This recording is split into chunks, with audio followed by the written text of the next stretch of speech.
Pregúntale al experto. Grupo Médico Pediátrico Universidad. Hola, ¿qué tal? Buenas noches. Bienvenidos nuevamente a uno de nuestros especiales, uno de muchos especiales de Navidad que vamos a hacer. Mi nombre es Carlos Aceves. El día de hoy tenemos como invitado a el doctor Julio y vamos a hablar de crisis febriles y fiebre. Bienvenidos. Empezamos.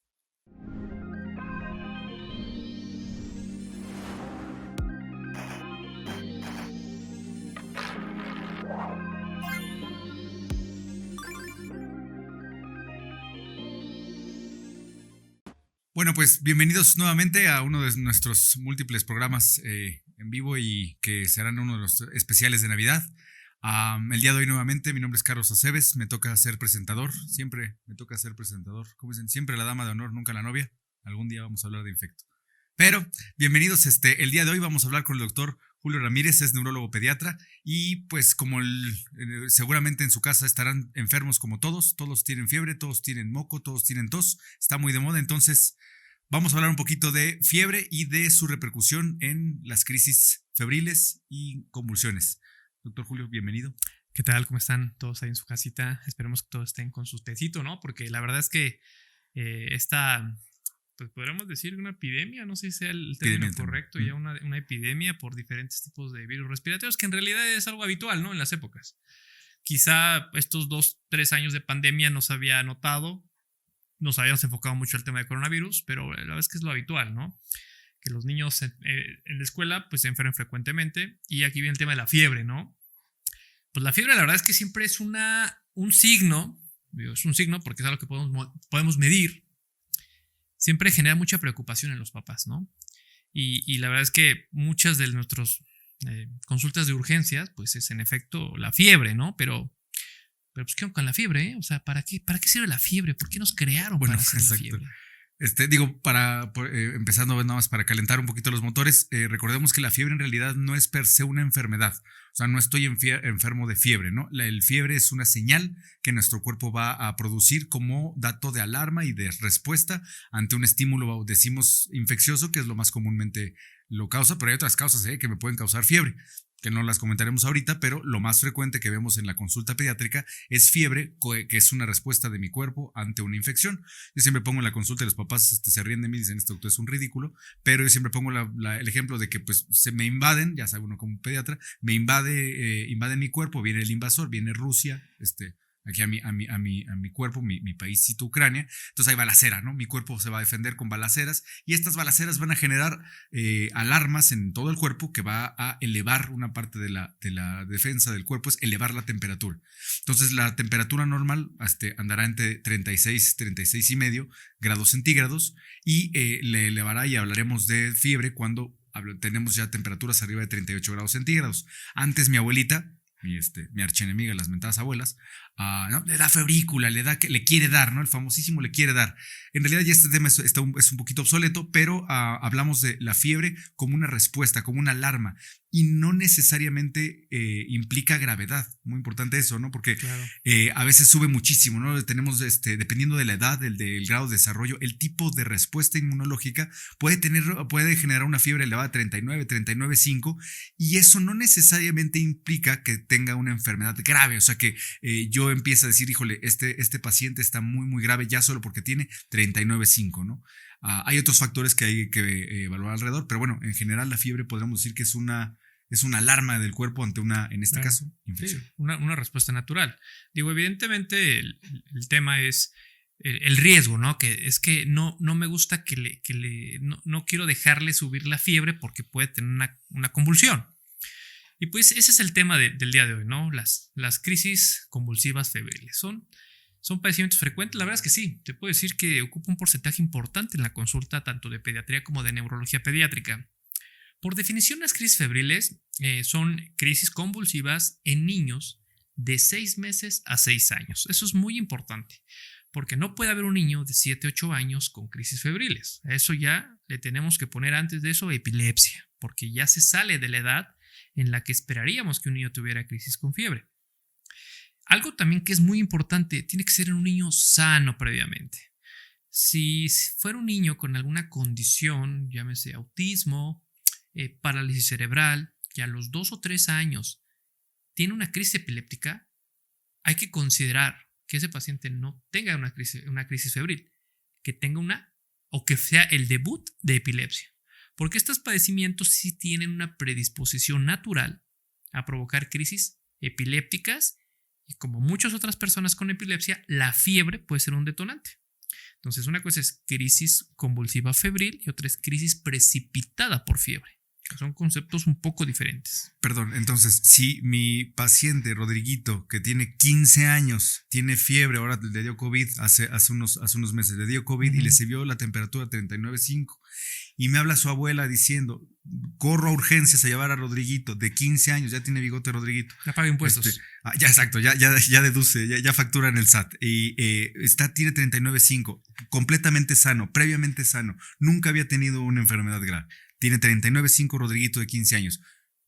Y me habla la abuela diciendo, oye, voy corriendo a urgencias porque se me va a convulsionar. ¿Qué le respondo a la abuela? Pues yo le diría, abuela, cálmese que está haciendo mucho tráfico allá afuera. Iniciar con los medicamentos y el tratamiento, ¿no? La verdad es que no sé si para bien o para mal no existe el medicamento que en 2 segundos baje la fiebre. Como te digo, para bien o para mal para los pediatras no sirve, no existe, no lo han inventado todavía. El tratamiento desde hace muchísimo tiempo, ¿qué? Pues los analgésicos, los antipiréticos que habitualmente ocupamos, ¿no? Y obviamente tratar de perder el calor, ¿no? ¿Y cómo lo hacemos? Descubriendo al paciente, metiéndolo a bañar. Yo sugiero agua tibia menor a la temperatura corporal, por pura física.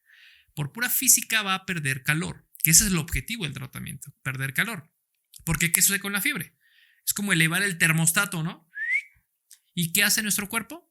Pues hace todo lo posible para mantener la temperatura corporal elevada, ¿no? Titiriteamos y eso nos genera una energía cinética y con esto elevamos la temperatura corporal. Y ahí nos dice, ¿no? Es que a mi niño le da fiebre, pero en la cabeza, ¿no? En el pechito. O la fiebre por dentro. La fiebre por dentro, ¿no? Y las manos frías. Pero pues es una respuesta completamente natural, ¿no? O sea, bueno, comentando eso, antes de los 2 años de edad, la regulación de la temperatura del cuerpo va a ser, vamos a decirlo así, medio inmadura. Entonces, como que el cuerpo todavía no sabe qué hacer. Chin, se me está elevando la temperatura. ¿Qué hago, no? Y antes de los 2 años es muy común que el cuerpo concentre la temperatura en el pecho, en el tórax y en la cabeza, pero descuide como que le vale queso los pies y las manos. Entonces es muy común que cuando tienen fiebre a esta edad, los niños tengan las manos y los pies fríos. Entonces, ¿qué hacen? Rápido, tápalo. Las abuelas, rápido, tapa al bebito porque tiene frío. Oye, el niño tiene fiebre, tiene arriba de 39, ¿no? Pero las manitas están muy frías, entonces eso pone nervioso a su abuelita y me lo tapan más. Entonces evitan que pierda calor y evitan que la fiebre disminuya. Sí, sacan la cobija del tigre, ¿no? De las Águilas del América. Esa cobija. Poderosísima. ¿No? Y el niño lo que necesita es perder calor y sin embargo lo están cubriendo. Entonces, algo muy importante es entender que es relativamente frecuente. Más o menos estamos hablando que 6 de cada 100 niños tendrán una crisis febril. Yo digo que es la regla de los 6. Bastante. De 6 meses a 6 años, el 6% de los niños. ¿De acuerdo? Es bastante considerable. Sí, la verdad es que es bastante. Pero te digo, es bastante. Esta plática por esto está encaminada porque en los últimos 15 días he tenido como 5 niños hospitalizados por crisis febriles. Pero ojo, aquí viene lo importante que sí vale la pena como médicos, pediatras, neurólogo, un niño con fiebre que tuvo una crisis, ojo, que inevitablemente hay que descartar es una neuroinfección, ¿no? ¿Por qué? Afortunadamente, en nuestra época de las vacunas, las neuroinfecciones han reducido bastante. Y la verdad es que yo he visto 10 a lo mucho neuroinfecciones. No sé tú cuántas has visto. He visto más, pero bueno, eso me dedico. Trabajan en un hospital público. Eso me dedico, ¿no? Eso se dedica. Entonces, la verdad es que gracias a lo que nos han disminuido, pero siempre un paciente con una crisis en el contexto de fiebre, hay que explorarlo bien y determinar que no sea un tema de una neuroinfección, que afortunadamente es raro, ¿no? Afortunadamente. Obviamente, de primera instancia vamos a pensar que es una crisis febril, chirulera, como le decimos habitualmente. Fíjate que aquí hay 2 cosas que vale la pena diferenciar entre una crisis febril. Aquellas que son crisis febriles simples y aquellas que son crisis febriles complejas, porque el pronóstico puede variar un poco. ¿Cuáles son las diferencias? Punto número 1. La el número de crisis. Si un niño tiene una crisis en un día, es una crisis febril simple. Si son 2 o más, pues serían complejas. ¿Cómo inició la crisis? Y aquí yo sé que en el momento, pues si de repente un niño está teniendo crisis, a veces los médicos somos un poquito, no sé cómo decir la palabra, no tenemos el tacto, pero a ver señora, ¿cómo empezó la crisis? Y eso es muy importante. Yo sé que en ese momento, pues la adrenalina está todo lo que da, ver a su niño con una crisis epiléptica. Piensan obviamente lo peor, pero en ese momento es muy importante poner atención a los detalles. ¿Cómo fue la crisis? Si la crisis fue en la que gira su cabeza y solo mueve una mano, eso estamos hablando que es una crisis de inicio focal. Enfocamos al exacto. ¿No? Una crisis muy focal. Entonces, ¿qué sucede? Que esa sería una crisis febril compleja. Si la crisis dura más de 15 minutos, también es considerada una crisis febril compleja. Si dura menos, sería una crisis febril simple. ¿Y por qué es importante determinar esto? Por el riesgo de recurrencia. Ya dijimos que el 6% de los niños tendrán una crisis febril en su vida. Pero ¿cuántos de esos niños que llegan a tener una crisis febril en su vida pueden tener otra? 1 de cada 3. Que ya tuvieron. O sea, la recurrencia es de 1/3. O sea, y es ahí donde dijo, oye, ya son 2, 3 crisis febriles. Pues es ahí donde tenemos que nosotros empezar a indagar. Porque ese niño pueda tener epilepsia. Eso es a lo que acuden conmigo, ¿no? ¿Es un padecimiento benigno o el niño pudiese en algún momento desarrollar epilepsia? La prevalencia de epilepsia en nuestro medio más o menos es 1 a 2 de cada 100 personas. O sea, la verdad es que es relativamente frecuente. Pero el hecho de que un niño tenga una crisis febril incrementa, mira, muy poquito el riesgo de tener crisis sin fiebre o crisis más allá de los 6 años. Y en ese momento al paciente le vamos a poner antes ya epilepsia. Los chicos con crisis febriles complejas, que son aquellos de 2 o más crisis focal, crisis prolongada, ellos sí tienen un poquito más riesgo, de 2 a 3 veces el riesgo de tener epilepsia, ¿no? Y ahora viene la otra parte de la moneda. ¿Cuántos pacientes con epilepsia de chiquitos tuvieron fiebre? Ahí sí es un poquito más frecuente. Entonces, ¿qué quiere decir? Cuando llega un chico ya escolar, adolescente, es muy importante preguntar el antecedente de crisis febriles, porque ese es un antecedente muy importante para que ese chico que llega nuevamente conmigo por una segunda crisis ya sin fiebre, la posibilidad de epilepsia ya es considerable.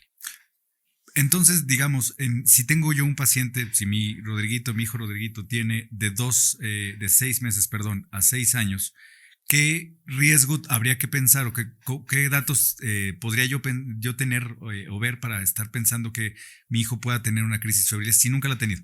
Pero okay. En grupo de riesgo. Exacto, como que si se pegó en la cabeza cuando era chiquito, que si tuvo fiebres muy elevadas, no convulsiones, pero tuvo fiebres muy elevadas, o si alguien más en la familia, ¿qué factores de riesgo podrían hacerme pensar? Primero que nada, la edad.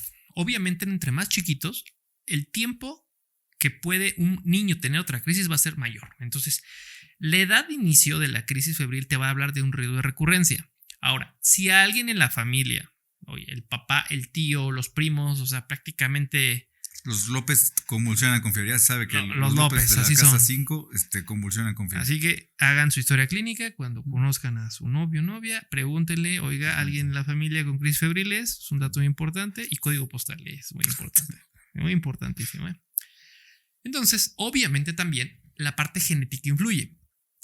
Muchos casos, habla la literatura, entre un 30 y un 20% de los niños que tuvieron crisis febriles tienen algún antecedente de muy cercano, papás, hermanos, tíos, ¿no? Entonces, es importante preguntar. Ahora, no como tal de riesgo, pero sí nos orienta a decir, híjole, tuvo crisis con fiebre muy baja. También eso es muy importante. ¿Y cuánto tiempo tenía de haber iniciado con la crisis? Porque es frecuente que fue crisis de bajo grado, crisis con fiebre de bajo grado. ¿Y cuánto tiempo llevaba con fiebre? Ni siquiera se habían dado cuenta. O sea, quiere decir que llevaba muy poco tiempo de haber iniciado con la fiebre y tuvo la crisis. Entonces también es un dato que nos orienta a decir, híjole, porque fue con fiebre de bajo grado. Si son aquellos niños que llevan 2-3 días con fiebre y de repente 39 grados, 39,5 y tienen una crisis, hasta cierto punto es de mejor pronóstico, ¿no? Y algo para descartar otras causas u otro diagnóstico de crisis febriles, pues como te digo, problemas al nacimiento, ¿no? Oye, es un niño que tiene 1 año y no se sienta, tiene 18 meses y no camina, 24 meses y casi no dice palabras, pues estamos hablando que tiene un retraso en el desarrollo. Y de repente me sale con una crisis febril. O sea, es un niño que ya tiene algo neurológico que hay que estudiar más allá, ¿no? Pero entonces, en pacientes, digamos, sin antecedentes, Rodriguito, que a mí me gustó el nombre. Rodriguito tiene 5 años, nunca había tenido, no tiene antecedentes de problemas en el desarrollo, no tuvo antecedentes de nacimiento, Sano. Totalmente sano. Le sube la fiebre porque ahora le dio otra vez COVID, que llegó a pasar bastante. COVID le dio una fiebre muy elevada, 39,5. Tiene una crisis febril. ¿Qué tanto riesgo hay y no vuelve en toda su vida a tener una crisis febril? ¿Qué tanto riesgo hay de que tuviera alguna complicación neurológica, alguna secuela? ¿Va a poder usar las derivadas en la secundaria? Va a pagar impuestos. Va a pagar impuestos, sí, claro que sí. Mira, las crisis febriles son consideradas un padecimiento benigno. Y cuando digo benigno, de hecho esa palabra se está tratando de dejar de usar. Porque benigno quiere decir, oh, qué padre que lo tienes, ¿no? Es bueno. No es bueno que lo tengas. Sin embargo, el pronóstico es bueno. A eso se refiere, ¿no? Afortunadamente, en la gran mayoría de las ocasiones, las crisis febriles se autolimitan. Con el médico, por el médico y a pesar del médico. Sí, claro. Se van a quitar esas crisis febriles en la gran mayoría de los casos. A los 6 años ya no debería de tener. Si pasa lo contrario, nos enfrentamos al tema de epilepsia, ¿no? Y ahora me dicen, doctor, ¿le pasó algo? ¿Tuvo una crisis? ¿Tuvo muerte de neuronas? Probablemente sí. En realidad, se nos mueren neuronas todo el tiempo. Todo el tiempo se nos están muriendo neuronas. O sea, a partir de los 30 años ya estamos desvelados, hiciste ejercicio, ¿no? Algunas dietas también. Entonces, si se murieron las neuronas, pues sí, probablemente sí, porque generalmente en una crisis hay una fase tónica, ¿no? Se ponen duros, dejan de respirar, hay disminución de oxígeno, se ven los labios azulitos y eso claramente sí genera muerte de neuronas. Ahora, esa muerte de neuronas, pocas o muchas, ¿puede generar alguna secuela? Afortunadamente, en la gran mayoría de las ocasiones, no.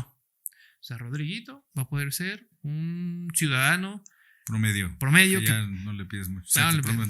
Que pague impuestos como debe ser. Como todos. Algo muy importante y creo que esto es válido en cualquier tema de la medicina, no podemos generalizar, ¿no? Hablamos de la mayor parte en pocos casos, pero ojo, hay algunas epilepsias y algunas epilepsias feas. Y cuando digo feas, quiere decir que se comportan con mal pronóstico, teniendo muchas crisis epilépticas, que cuesta trabajo tratarlas, e inclusive hay regresión en el desarrollo, ¿no? Me vienen a la mente 2 casos que he tenido de chicos que iniciaron con crisis febriles, 18 meses, 24 meses, y en ese momento dejó de hablar, dejó de interactuar y empezó a tener conductas muy características del chico con autismo. Digo, no es la regla, pero sí está descrito que este evento de crisis febriles puede generar un trastorno del desarrollo. Pero ya no estamos hablando de una crisis febril. Aparentemente fue una crisis febril. Por eso es muy importante darle el seguimiento, a ver cómo va su desarrollo. Ver que el niño vaya adquiriendo habilidades como cualquier otro niño. Como afortunadamente la mayoría de los casos de crisis febriles es lo que va a suceder. Y entonces, en el caso de pacientes que ya tuvieron una crisis febril simple, sin ningún tiempo, o sea, que aparentemente no hay ninguna cuestión de base, ninguna patología, y en pacientes que tienen epilepsia, por otro lado, ¿hay alguna recomendación que les podrías dar como para prevenir estos casos o que evitáramos tener estos sustos también como papás? Claro, primero que nada, como siempre le digo a los papás, si el niño convulsiona, tú no puedes convulsionar. No sirve. No le sirve al niño. Necesitamos mente fría. O sea que es más fácil decirlo, me queda claro, ¿verdad? Eso me queda claro. ¿Por qué? El riesgo de una crisis es muy baja, febril o no febril, en realidad es muy baja. Afortunadamente, la gran mayoría de las crisis se autolimitan. El cerebro tiene un mecanismo, vengo con los ejemplos. El cerebro es como un edificio, Y si de repente hay humo en una habitación, imaginemos que es un edificio que tiene un sistema, una infraestructura de seguridad adecuada. ¿Qué va a hacer? Pues va a detectar el humo y va a rociar todo con agua. Y todo queda mojado, queda empapado. Es exactamente lo que va a pasar con un niño. Un niño descarga, su cerebro descarga y el cerebro solito como que se echa así como un extintor. Y por eso es que los niños quedan así como que desorientados, con dificultad para responder. Eso es la mayoría de las ocasiones que va a pasar. Es más peligroso agarrarte el niño, correr, subirte al auto y no parar en los saltos. Y eso genera un accidente. Claro. Y ese accidente, con mucha seguridad, te va a dar pues, una consecuencia mayor que la misma crisis epiléptica. Entonces, ¿qué hay que hacer? Punto número 1, control de la temperatura. Si tu niño ya tiene crisis febriles, mira, así como andas con tu teléfono todo el tiempo, con un termómetro, ¿no? Termómetro en carro, termómetro en la guardería, en casa de la abuela, en casa de la tía, todos lados. ¿Cuáles son los termómetros que recomiendas? Ahorita me los vas a decir. Porque es importante tomar la temperatura, saber cómo tomar. Afortunadamente, imagínate, la mejor forma de tomar la temperatura que fuera así en las tiendas sería un poquito desagradable, ¿no? No, claro. O sea, eso no hay manera. Pero hay formas más, no podemos decir las más... Políticamente correctas. Socialmente aceptables. Entonces, tomar la temperatura de los niños, saberla tomar y empezar el manejo con los medicamentos, que habitualmente son de venta libre, pero sí es muy importante como que tener una dosis basada en peso, que eso generalmente pues, en la receta los ponemos, ¿no? Claro, que no, a veces en la caja guiados por edad no son o sea, bueno, se queda un poquito corta la dosis. Entonces a veces hay que darle un poquito más, ¿no? Y la verdad es que podemos darle un poquito más, o sea, realmente no pasa nada. Y meterlo a bañar con agua tibia. Y en caso de que presente una crisis epiléptica, posicionar al niño, hacer posición de olfateo y esperar a que la crisis pase. Mi abuelita decía que había que ponerle una cuchara o un lápiz en la lengua, el doctor Julio. ¿Qué dice al respecto? Híjole, la verdad es que no ayuda mucho. La verdad es que genera, en muchas de las ocasiones puede generar mayor problema. Es un niño pequeño que quizá no tenga tantos dientes. Al que le mete el dedo probablemente no le pase nada o lo pueda morder. Pero si fuera una persona adulta, te anda arrancando el dedo. O sea, la fuerza de una crisis es mucha, ¿no? Si le metes un lápiz, puedes romper el lápiz y ahora sí se puede ahogar. Si le pones una cuchara, pues es un objeto muy duro y le puedes romper un diente. Puedes fracturar un alveolo. Entonces no es lo recomendado. Lo posicionas, tomas el tiempo, observas cómo va el evento. Generalmente 1 o 2 minutos y se acabó. Dejó de tener el movimiento. Se quedan dormidos. 10, 15 minutos. Con calma vas al servicio de urgencias. ¿Por qué? En ese momento puede volver a tener otra crisis epiléptica. Y digamos que el sistema que tiene el cerebro para apagar ese incendio pues ya como que se agotó. Y en ese momento, tener otra crisis pudiera ser peligroso. Inclusive, y en ese momento, sí, sería, digamos, poder tener inclusive secuelas neurológicas. Por eso, con calma, vamos a urgencias porque pudiese tener otra, ¿no? ¿Qué pasa cuando llegan los pacientes de urgencia? Llegan dormiditos, lo pasan a la camilla, puntitas nasales. Y en muchas ocasiones dicen, es que no le hicieron nada. No le hicieron nada, todo solo pasaron líquido, o sea. Qué bueno, ¿no? ¿Qué hacen, no? En realidad, qué bueno, porque de hecho no hay que hacer ya nada. Y eso es muy importante. Y eso, o sea, los colegas que nos están escuchando, impregnar con un fármaco para la epilepsia. No definitivamente. Porque si ya la crisis paró, ya obsérvalo nada más. No es necesario impregnar ningún medicamento. Porque los medicamentos que ocupamos son sedantes. ¿Qué hacen? Deprimen el sistema nervioso. Y eso puede ser más peligroso que en ese momento la crisis epiléptica que ya paró. Ok. ¿Alguna recomendación entonces en pacientes que ya tuvieron una crisis febril, pero, o para nuestros compañeros pediatras también? O sea, mi paciente tuvo una crisis febril. ¿Algún pronóstico que se les pueda dar a los papás o a los pediatras? Porque también uno como pediatra que no es neurólogo, pues si tengo un paciente que tiene crisis febril, oye, aviéntalo a la tomografía incluso, resonancia, radíalo, ¿qué recomendaciones daría? Mira, estrictamente las guías no recomiendan ni siquiera realizar ningún estudio, estrictamente. Vamos a ser no tan estrictos con las clasificaciones ni con las recomendaciones. Lo que sí no te recomiendo es un estudio de imagen, una tomografía. La radiación, es muchísima la radiación, ¿no? A veces eso tranquiliza a los papás, pero sí quiero que se entienda que una radiación no es una ¿cómo se llama? Spray. No, una selfie. O sea, no es una selfie, una tomografía. Una tomografía de cráneo es muchísima radiación. Y la radiación de un niño en crecimiento pequeño generalmente absorbe más radiación. Y pues afortunadamente los niños viven más que un adulto, ¿verdad? Quiere decir que el niño va a tener más años de exposición a radiación. Y a la largo, riesgo de cáncer. Entonces, estrictamente, la tomografía no se recomienda. Electroencefalograma, ¿por qué sí, por qué no? Las guías dicen que no. ¿Por qué yo sí lo recomiendo? Porque tengo un estudio base en el cual te dice, mira, su actividad eléctrica está bien, ¿no? Está muy bien, todo pinta bien. Tenemos datos objetivos en el que ese paciente pues, tiene una buena actividad. Y el electroencefalograma, la verdad es que es un estudio bastante noble. Sí, al niño se pone muy de malas porque se tiene que ser despierto y dormido. Pero pues no pasa de eso, de que chille un par de horas y después se duerma y listo. Afortunadamente, pues los bebés duermen de 2-3 años, duermen 2-3 veces al día. En la siesta le haces el estudio, entonces no genera mayor problema. Y con eso tienes datos objetivos de que el niño, su actividad eléctrica está bien, ¿no? No le vas a generar ningún problema. ¿Por qué? Porque te digo que existen ese tipo de epilepsias feas que pueden debutar con crisis febriles. Si tú tienes un estudio previo, mira, aquí al año y medio, 2 años, ve su electro, estaba muy padre. Y desafortunadamente este pequeño debuta con una epilepsia que de repente pues genera unos destrozos en su cerebro y vemos el electro a los 2 años y vemos claramente que hay una actividad normal. Entonces, por eso yo lo sugiero, no para el diagnóstico, eso sí quede muy claro. No para el diagnóstico porque en realidad no se recomienda para el diagnóstico. El diagnóstico es clínico basado en lo que hemos platicado en este momento. Hay algunas preguntas entre el público que nos quisieran comentar. Doctores preguntan, mi abuelita decía no sacar al niño con fiebre sin cubrirle la cabeza. ¿Es así? En realidad, como les digo, suena como a 2 recomendaciones juntas, ¿no? Recomendamos sí evitar los cambios bruscos de temperatura en cualquier paciente, incluso como adultos, ¿eh? De hecho, ahí acaba de salir un estudio donde se ve que en el frío las proteínas, digamos, como protectoras de las células de defensa del cuerpo disminuyen. Entonces, podríamos decir que tenemos que en los cambios bruscos de temperatura, como que nuestros policías salen con menos armas o menos balas.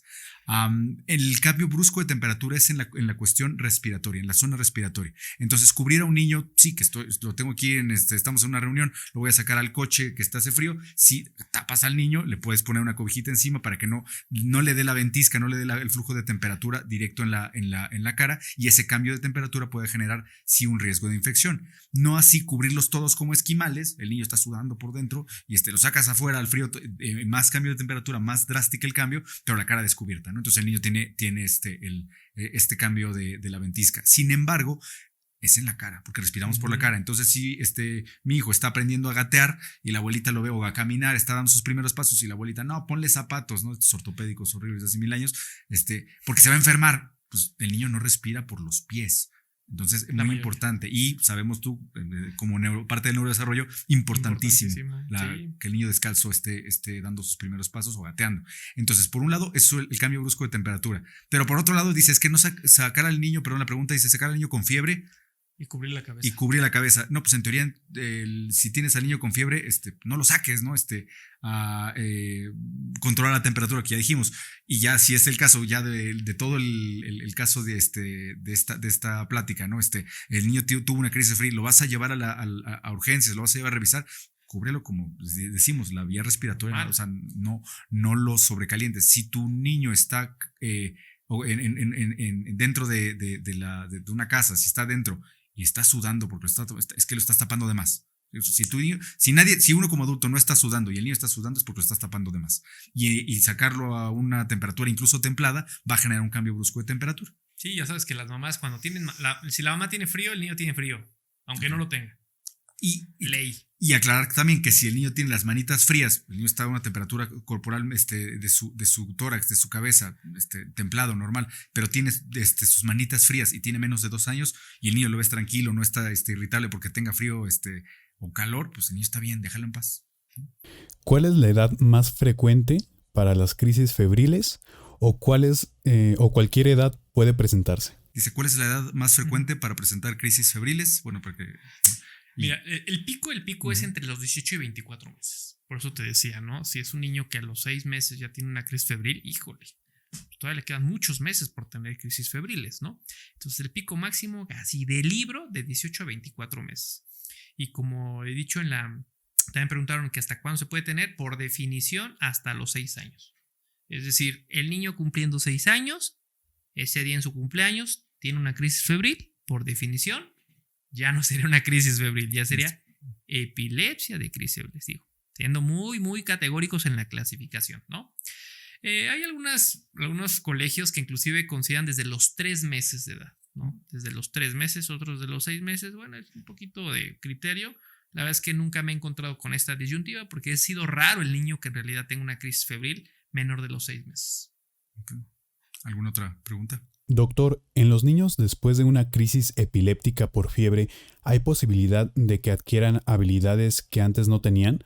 Por ejemplo, decir palabras que antes no decía o interactuar más con las personas. ¿Quieres pelear la pregunta? No, pues yo solo había visto eso en Spider-Man. Exacto. Bueno, la pregunta es, porque los que están viendo no las... Bueno, puede ser que no estén leyendo la pregunta, pues, pero decía sí, después de una crisis febril en un paciente con epilepsia. Después de una crisis febril, un niño puede adquirir más habilidades. Ajá. Como yo lo entendí así, ¿no? Uh-huh. Como que me da mi crisis febril y ya veo a través de las paredes o hablo chino. Pues no, sería interesante saber. No me ha tocado leer, no me ha tocado ningún caso que haya sido tan notorio, no sé, quizá coincidencia, ¿no? Como que desarrollara más, o sea, como que al revés, como si pareciera que si generara un mejor neurodesarrollo la crisis febril. Digo, la verdad es que esa edad de 18 a 24 meses es una edad, híjole, que en los niños, mira, así como con algodoncitos, porque es el máximo momento en la vida que vamos a tener sinapsis, o sea, y justo coinciden muchas cosas, crisis febriles, datos de autismo, la capacidad lingüística incrementa, la parte motor incrementa muchísimo más. Entonces, si esta parte, no sé qué tanto habrá sido la crisis o parte de la edad en la que generalmente pues, los niños desarrollan un montón de habilidades. Perdón, y por eso esta es pregunta mía. Entonces, en una paciente que tiene crisis febriles entre 18 y 24 meses, y digamos una crisis febril esperable, normal, sin ningún otro tipo de complejidad, ¿valdría la pena enfocarnos en ejercicios de estimulación, en ejercicios de rehabilitación neurológica por la pura paranoia, o no habría como? Bueno, yo creo que como cualquier otro niño habría que estimular, ¿no? Y más en esta época de pandemia, que pobres niños pandemia no saben hablar. Celular, no estimulo a mi niño con el celular. Exacto, también. Yo creo que el celular nos ha limitado un poco a estimular. No digo que esté mal, el problema es que te quita de otras áreas que sí puedes estimular, ¿no? Algo muy importante que no he comentado, el uso de los fármacos anticrisis epilépticas. Estrictamente, no tienen utilidad. De hecho, crisis febriles. Para crisis febriles. O sea, bueno, sí existen para algo, por supuesto. Pero en el caso, fíjate, de las crisis febriles, como la causa es la fiebre, pues el tratamiento es el control de la fiebre. Hay algunas recomendaciones de dar medicamentos cuando tienen fiebre. Sin embargo, en ocasiones generan efectos adversos, como el diazepam interrectal, ese tipo de situaciones, que pueden generar más problema que las mismas crisis febriles. Por eso la recomendación es control de la fiebre. Yo siempre le digo a los papás, aunque tú acabas de decir claramente la definición de fiebre más de 38 grados, este niño, considéralo 37.5, ¿no? Tú ya empiezas a medicar porque tardan en actuar los medicamentos. Sí, no, y la fiebre es por convenio general, pero se me va a venir encima mucha gente diciendo, no, pero es que hay ciertas definiciones que van a variar. Sí, vamos a dejarlo por convención. Pero bueno, me parecía que había alguna otra duda o... ¿No? Perfecto, okay. Muy bien, pues si no hay algún otro últimas palabras, recuerden, como pediatras tenemos 2 pacientes. Y en ocasiones el paciente que viene un poquito más complicado son los papás. Aquí muy importante es como pediatra evaluar su historia clínica enfocado a los antecedentes familiares y perinatales del desarrollo. Calmar a los papás, comentar que es un padecimiento con buen pronóstico, que esperamos que 1 de cada 3 niños tenga recurrencia, indicarle qué hacer en caso de una crisis, y obviamente tratar la crisis previniéndola con el control de la temperatura, ¿no?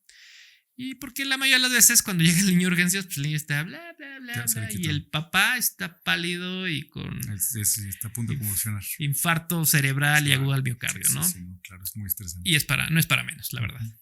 Perfecto. Pues muchísimas gracias, doctor Julio, por la plática. Muchas gracias a ustedes por sintonizarnos nuevamente. Nos volveremos a ver en el mismo ¿cómo era? La misma batidora, el mismo baticanal. Seguimos a sus órdenes en cualquiera de nuestras redes sociales y números de contacto. Muchas gracias.